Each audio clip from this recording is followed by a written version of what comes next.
I want to bring it back to the Islamic State. My name is Paul Brown. I'm a veteran of the Marine Corps, the intelligence community, the war in Iraq. Paul, thank you very much for being here. Congratulations for representing us.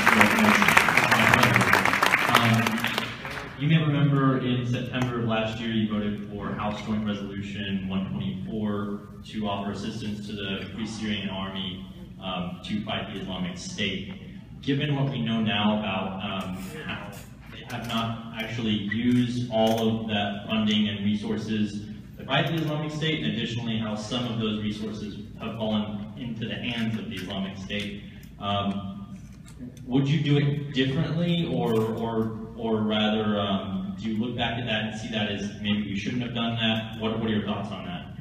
That's really a good question. The year before is when we first had the problem, when we went back to Washington in August early to hear about it. We asked the president repeatedly for a plan in May before we voted on that 2 years ago.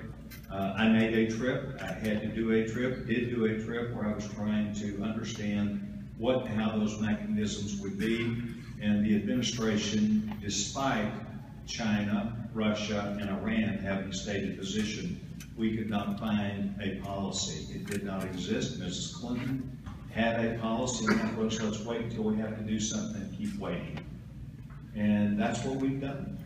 And so we said over October, we gave the president a deadline that he had to present a plan to us about what he intended to do. You and I know that as use of force.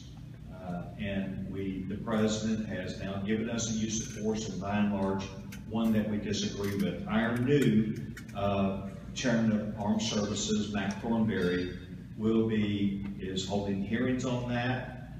Ed Royce, as Foreign Affairs Chairman, is holding hearings on that, and in Intel they are also. We're trying to come up with our own ideas about what use of force would be.